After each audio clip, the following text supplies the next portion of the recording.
بسم اللہ الرحمن الرحیم۔ ناظرین، کسی بھی انسان کے لیے دنیا میں سب سے زیادہ پاکیزہ اور محبت کرنے والا رشتہ اس کے ماں باپ کا ہے۔ اس کے بعد انسان کے سگے بہن بھائی اور پھر دوسرے رشتہ دار آتے ہیں۔ اس دنیا میں قائم یہ رشتے کسی بھی انسان کے لیے اولین ترجیح ہوتے ہیں، جبکہ کچھ رشتے تو ہماری زندگی کے لیے ایسے اہم اور لازم و ملزم بھی ہو جاتے ہیں کہ ان کے بغیر زندگی گزارنا ناممکن اور محال ہو جاتا ہے۔ محترم ناظرین، جنت ایک ایسی شاندار اور بے مثال جگہ ہے جو اللہ عز و جل نے ایمان والوں کے لیے بنائی ہے، اور اس میں ایسی نعمتیں رکھی ہیں جو نہ کسی آنکھ نے دیکھی اور نہ کسی کان نے سنی اور نہ ہی کسی دل میں ان کا خیال آیا۔ جنت کے بارے میں جو کچھ بیان کیا جاتا ہے وہ صرف سمجھانے کے لیے ہوتا ہے، ورنہ دنیا کے اعلیٰ ترین چیز کا بھی جنت کی کسی نعمت سے کوئی مقابلہ نہیں۔ لیکن اب سوال یہ ہے کہ کیا انسان کی نہ ختم ہونے والی زندگی میں بھی ہمارے یہ اہم اور پاکیزہ رشتے کیا ہمارے ساتھ ہوں گے؟ یہ سوال اکثر ہمارے ذہنوں میں آتا ہے کہ اس دنیا میں ہمارا سب سے عظیم رشتہ ہماری ماں کیا جنت میں بھی ہمارے ساتھ ہوگی؟ یہ احادیث کی روشنی میں اس سوال کا جواب تلاش کرتے ہیں۔ احادیث میں ہے کہ جب کوئی روح العین میں پہنچتی ہے تو وہاں پر موجود روحیں اس سے ملنے آتی ہیں اور دنیا میں اپنے رشتہ داروں کے بارے میں معلوم کرتی ہیں۔ اس طرح سے جب کوئی انسان مرنے کے بعد العین میں پہنچتا ہے تو اس کے رشتہ دار اس سے ایسے ملتے ہیں جیسے کسی دور دراز سے آنے والے مسافر سے ملاقات کی جاتی ہے، اور دونوں آپس میں مل کر بہت خوش ہوتے ہیں۔ ارشاد باری تعالیٰ ہے، اے میرے بندو، آج تم پر نہ کوئی خوف طاری ہوگا اور نہ تم غمگین ہوگے۔ میرے وہ بندے جو ہماری آیتوں پر ایمان لائے تھے وہ فرما بردار رہے تھے۔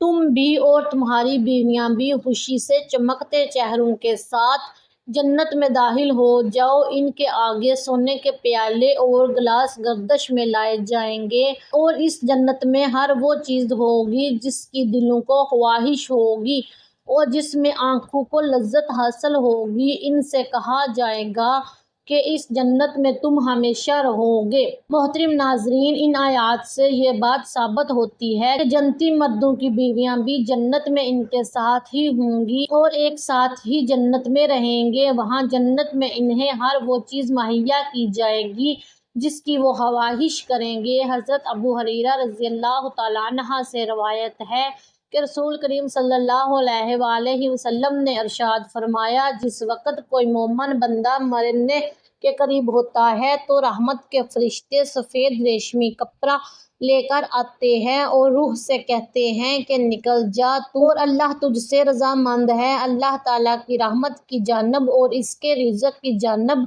اور اپنے پروردگار کی جانب جو کہ غضبناک نہیں ہے۔ پھر وہ روح اس طرح معطر حالت میں نکل جاتی ہے جس طرح سے عمدہ خوشبودار مشک، اور فرشتے ہاتھ پر اسے اٹھاتے ہوئے آسمان کے دروازوں پر لے جاتے ہیں۔ آسمان والے فرشتے کہتے ہیں، کیا عمدہ خوشبو ہے جو کہ زمین سے آئی ہے۔ پھر اس کو اہل ایمان کی ارواح کے پاس لاتے ہیں تو وہ ارواح خوش ہوتی ہیں، اور یہ خوشی اسی خوشی سے بھی زیادہ ہوتی ہے جو کسی بچھڑے ہوئے کی آمد سے انسان کو میسر آتی ہے۔ پھر وہ پہلے سے موجود مومنین اس نئے آنے والے سے دریافت کرتے ہیں کہ فلاں آدمی سے کیا کیا اور فلاں آدمی کا کیا ہوا، جس شخص کو دنیا میں چھوڑ کر گئے تھے اب وہ کس طرح کے کاموں میں مشغول ہیں۔ پھر انہی میں سے چند ارواح آپس میں ایک دوسرے سے کہتی ہیں کہ ابھی ٹھہر جاؤ اور اسے چھوڑ دو کیونکہ یہ دنیا کے غم میں مبتلا تھا۔ یہ روح پوچھتی ہے کہ کیا وہ شخص ابھی تم لوگوں کے پاس نہیں پہنچا؟ وہ تو کب کا مر چکا ہے۔ اس پر وہ روحیں کہتی ہیں کہ پھر وہ جہنم میں ہوگا۔ محترم ناظرین، پیارے نبی حضرت محمد صلی اللہ علیہ وآلہ وسلم نے فرمایا کہ تمہارے اعمال تمہارے ان رشتہ داروں اور خاندان والوں کے سامنے جو آخرت عالم برزخ میں ہیں پیش کیے جاتے ہیں۔ اگر نیک عمل ہوں تو وہ خوش ہوتے ہیں اور کہتے ہیں کہ اے اللہ، آپ کا فضل اور رحمت ہے، پس اپنی یہ نعمت اس پر پوری کیجیے اور اس پر اس کو موت دیجیے۔ اس طرح ان پر گناہ گار شخص کا عمل بھی پیش ہوتا ہے تو کہتے ہیں اے اللہ اس کے دل میں نیکی ڈال دے جو تیری رضا اور قرب کا سبب ہو جائے۔ مختلف روایات سے معلوم ہوتا ہے کہ جنت میں مختلف رشتے دار ایک دوسرے کو پہچانتے ہوں گے اور ایک دوسرے سے ملتے جلتے رہیں گے اور ان میں سے بعض کو ایک ساتھ رکھا جائے گا۔ سورہ طور کی آیت نمبر 21 میں اللہ سبحانہ وتعالیٰ کا فرمان ہے اور جو لوگ ایمان لائے اور ان کی اولاد نے بھی ایمان میں ان کی پیروی کی تو ان کی اولاد کو ہم انہی کے ساتھ شامل کر دیں گے اور ان کے عمل میں سے کسی چیز کی کمی نہیں کریں گے۔ حضرت ابن عباس رضی اللہ تعالیٰ عنہ سے روایت ہے بے شک اللہ تعالیٰ مومن کی آنکھوں کو ٹھنڈا کرنے کے لیے اس کی اولاد کو ان کے اصل مقام بلند کر کے ان کے پاس اس کے درجے میں پہنچا دیے جائیں گے اگرچہ یہ اولاد اپنے اعمال کے اعتبار سے اس درجے تک نہ پہنچتی ہو۔ پھر آپ صلی اللہ علیہ وآلہ وسلم نے یہ آیت تلاوت فرمائی اور جو لوگ ایمان لائے ہیں اور ان کی اولاد نے بھی ایمان میں ان کی پیروی کی، اس سے معلوم ہوتا ہے کہ انسانوں کی اولاد کو اس کی خواہش کے مطابق ان کے ساتھ ہی رکھا جائے گا۔ جو لوگ جنت میں جائیں گے تو یقیناً یہ لوگ وہ ہوں گے جنہوں نے اس دنیا میں نیک اعمال کیے ہوں گے، جبکہ ایسے لوگ بھی ہوں گے جنہوں نے گناہ کیے ہوں گے لیکن اپنے گناہوں پر شرمندہ ہو کر اس دنیا میں ہی اللہ سے معافی مانگ لی ہو اور وہ صادق دل سے توبہ استغفار کر لیا ہو تو اللہ تعالیٰ ان کو معاف فرما کر جنت میں داخل کر دے گا جہاں اللہ عز و جل ان کی ہر خواہش پوری فرمائے گا۔ اور یقیناً اس کی خواہش میں سے ایک خواہش یہ بھی ہوگی کہ دنیا میں اس سے جو بھی گناہ سرزد ہو چکے ہوں یا کوئی گناہ والے اعمال اس نے کیے ہوں تو اس سے وہ تمام اعمال بھلا دیے جائیں، کیونکہ جنت امن اور سکون کی جگہ ہوگی جہاں منفی خیالات اور غم و غصے کی کوئی گنجائش نہ ہوگی اور ایک مومن اور جنتی کے لیے ہر طرف خوشحالی ہی خوشحالی ہوگی، جیسا کہ سورہ بقرہ کی آیت نمبر 25 میں ارشاد باری تعالیٰ ہے اور جو لوگ ایمان لائے اور نیک عمل کرتے رہے ان کو خوشخبری سنا دو کہ ان کے لیے جنت باغ میں جن کے نیچے نہریں بہہ رہی ہیں، جب انہیں ان میں سے کسی قسم کا میوہ کھانے کو دیا جائے تو کہیں گے یہ تو وہی ہے جو ہم کو پہلے بتایا گیا تھا اور انہیں ایک دوسرے کے ہم شکل میوے دیے جائیں گے اور وہاں ان کے لیے پاک بیویاں ہوں گی اور وہ جنت میں ہمیشہ رہیں گے۔ محترم ناظرین، ایک اور حدیث میں ہے کہ رسول صلی اللہ علیہ وآلہ وسلم نے فرمایا جب اہل جنت جنت میں داخل ہوں گے اور ان میں سے کسی کو اپنے بھائیوں اور رشتہ داروں سے ملنے کی خواہش ہوگی تو اس کا بستر اسے اڑا کر ان کے بستروں کے برابر پہنچا دے گا اور پھر دونوں تکیہ لگا کر دنیا میں گزرے ہوئے دنوں کے بارے میں باتیں کرنے لگیں گے۔ ان میں سے ایک اپنے ساتھی سے کہے گا کہ اے فلاں، تمہیں یاد ہے کہ اللہ نے فلاں دن اور فلاں فلاں جگہ پر ہماری مغفرت فرمائی تھی، اس طرح کہ ہم نے اللہ سے دعا کی تھی اور اللہ نے ہمیں مغفرت کا پروانہ عطا فرما دیا تھا۔ رسول کریم صلی اللہ علیہ وآلہ وسلم کے مزاج مبارک کے بارے میں متعدد احادیث مبارکہ میں بیان کیا گیا ہے کہ آپ کم انتہائی شگفتہ مزاج تھے اور نرمی و محبت سے اور مسکرا کر بات کیا کرتے تھے، تاہم کئی بار آپ بے اختیار ہنس بھی دیتے، مگر یہ اس وقت ہوتا جب آپ آخرت کے حالات بیان فرما رہے ہوتے تھے۔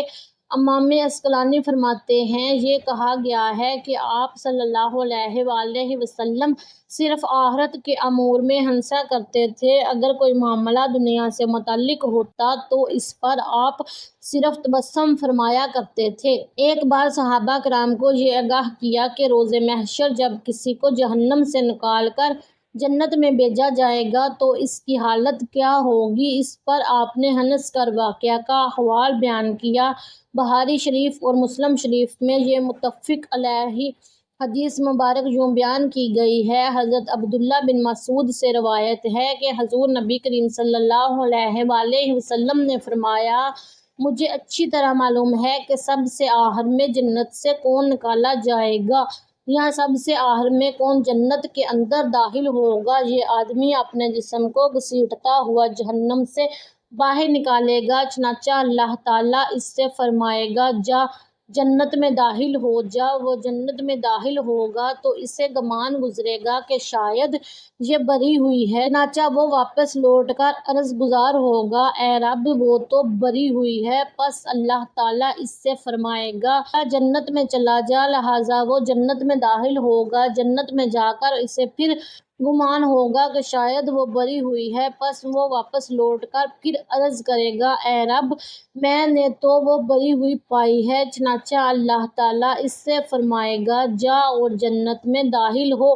کیونکہ تیرے لیے جنت میں دنیا کے برابر بلکہ اس سے 10 گنا زیادہ حصہ ہے، یا تیرے لیے 10 دنیاوی کے برابر حصہ ہے۔ وہ عرض کرے گا مجھ سے مزاح کرتا ہے یا مجھ پر ہنستا ہے، حالانکہ تو حقیقی مالک ہے۔ حضرت عبداللہ بن مسعود رضی اللہ تعالیٰ عنہ بیان کرتے ہیں کہ میں نے دیکھا کہ اس پر حضور نبی اکرم صلی اللہ علیہ وآلہ وسلم ہنس پڑے، یہاں تک کہ آپ کے دندان مبارک نظر آنے لگے۔ آپ صلی اللہ علیہ وآلہ وسلم فرماتے تھے یہ اہل جنت کے سب سے کم درجے والے شخص کا حال ہے۔ حضرت ابو سعید خدری سے روایت ہے کہ رسول صلی اللہ علیہ وآلہ وسلم نے فرمایا جو سب سے آخر میں جنت میں داخل ہوگا وہ گرتا پڑتا اور گھسیٹتا ہوا دوزخ سے اس حال میں نکلے گا کہ دوزخ کی آگ اسے جلا رہی ہوگی۔ پھر جب دوزخ سے نکل جائے گا تو پھر دوزخ کی طرف پلٹ کر دیکھے گا اور دوزخ سے مخاطب ہو کر کہے گا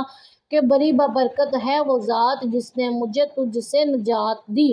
اللہ تعالیٰ نے مجھے وہ نعمت عطا فرمائی ہے کہ اولین و آخرین میں سے کسی کو بھی وہ نعمت عطا نہیں فرمائی۔ پھر اس کے لیے ایک درخت بلند کیا جائے گا، وہ آدمی کہے گا کہ اے میرے پروردگار مجھے اس درخت کے قریب کر دیجیے تاکہ میں اس کے سایہ کو حاصل کر سکوں اور اس کے پھلوں سے پانی پیوں۔ اللہ تعالیٰ فرمائیں گے نہ اے ابن آدم، اگر میں تجھے یہ دے دوں تو پھر اس کے علاوہ تو کچھ اور نہیں مانگے گا۔ وہ عرض کرے گا کہ نہیں اے میرے پروردگار۔ اللہ تعالیٰ اس کے علاوہ اور نہ مانگنے کا معاہدہ فرمائیں گے اور اللہ تعالیٰ اس کا عذر قبول فرمائیں گے، کیونکہ وہ جنت کی ایسی ایسی نعمتیں دیکھ چکا ہوگا کہ جس پر اسے صبر نہ ہوگا۔ اللہ تعالیٰ اسے اس درخت کے قریب کر دیں گے اور وہ اس کے سائے میں آرام کرے گا اور اس کے پھلوں کے پانی سے پیاس بجھائے گا۔ پھر اس کے لیے ایک اور درخت ظاہر کیا جائے گا جو پہلے درخت سے کہیں زیادہ خوبصورت ہوگا۔ وہ آدمی عرض کرے گا کہ اے میرے پروردگار مجھے اس درخت کے قریب فرما دیجیے تاکہ میں اس کا سایہ حاصل کر سکوں اور اس کا پانی پیوں، اور اس کے بعد میں اور کوئی سوال نہیں کروں گا۔ اللہ فرمائیں گے اے ابن آدم کیا تو نے مجھ سے وعدہ نہیں کیا تھا کہ تو مجھ سے اور کوئی سوال نہیں کرے گا، اور اب اگر تجھے اس درخت کے قریب پہنچا دیا تو پھر تو اور سوال کرے گا۔ اللہ تعالیٰ پھر اس سے اس بات کا وعدہ لیں گے کہ وہ اور کوئی سوال نہیں کرے گا، تاہم اللہ تعالیٰ کے علم میں وہ معذور ہوگا، کیونکہ وہ ایسی ایسی نعمتیں دیکھے گا کہ جس پر وہ صبر نہ کر سکے گا۔ پھر اللہ تعالیٰ اس کو درخت کے قریب کر دیں گے، وہ اس کے سایہ میں آرام کرے گا اور اس کا پانی پیے گا۔ پھر اسے جنت کے دروازے پر ایک درخت دکھایا جائے گا جو پہلے دونوں درختوں سے زیادہ خوبصورت ہوگا۔ وہ آدمی کہے گا اے میرے رب مجھے اس درخت کے قریب فرما دیجیے تاکہ میں اس کے سایہ میں آرام کروں اور پھر اس کا پانی پیوں، اور اس کے علاوہ کوئی اور سوال نہیں کروں گا۔ پھر اللہ تعالیٰ اس آدمی سے فرمائیں گے اے ابن آدم کیا تو نے مجھ سے یہ وعدہ نہیں کیا تھا کہ تو اس کے بعد اور کوئی سوال نہیں کرے گا؟ وہ عرض کرے گا ہاں اے میرے پروردگار، اب میں اس کے بعد اس کے علاوہ اور کوئی سوال نہیں کروں گا۔ اللہ اسے معذور سمجھیں گے کیونکہ وہ جنت کی ایسی ایسی نعمتیں دیکھے گا کہ جس پر وہ صبر نہیں کر سکے گا۔ پھر اللہ تعالیٰ اسے اس درخت کے قریب کر دیں گے۔ جب وہ اس درخت کے قریب پہنچے گا تو جنت والوں کی آوازیں سنے گا تو پھر عرض کرے گا اے میرے رب مجھے اس میں داخل کر دے، تو اللہ فرمائیں گے اے ابن آدم تیرے سوال کو کون سی چیز روک سکتی ہے؟ کیا تو اس پر راضی ہے کہ تجھے دنیا اور دنیا کے برابر دے دیا جائے؟ وہ کہے گا اے رب العالمین تو مجھ سے مذاق کرتا ہے۔ یہ حدیث بیان کر کے حضرت عبداللہ ہنس پڑے اور لوگوں سے فرمایا کہ تم مجھ سے کیوں نہیں پوچھتے کہ میں کیوں ہنسا؟ لوگوں نے کہا کہ آپ کس وجہ سے ہنسے؟ فرمایا رسول صلی اللہ علیہ وآلہ وسلم اس طرح ہنسے تھے۔ فرمایا کہ اللہ رب العالمین کے ہنسنے کی وجہ سے جب وہ آدمی کہے گا کہ آپ رب العالمین ہونے کے باوجود مجھ سے مذاق فرما رہے ہیں، تو اللہ فرمائیں گے کہ میں تجھ سے مذاق نہیں کرتا مگر جو چاہوں کرنے پر قادر ہوں۔ اللہ عز و جل سے دعا ہے کہ ہمیں بھی اس دنیا کی آزمائش میں کامیاب و کامران فرما کر جنت میں داخل فرمائے اور ہمارا خاتمہ بالخیر فرمائے، آمین۔ ویڈیو کو لائک، شیئر اور چینل کو سبسکرائب کیجیے گا۔ جزاک اللہ۔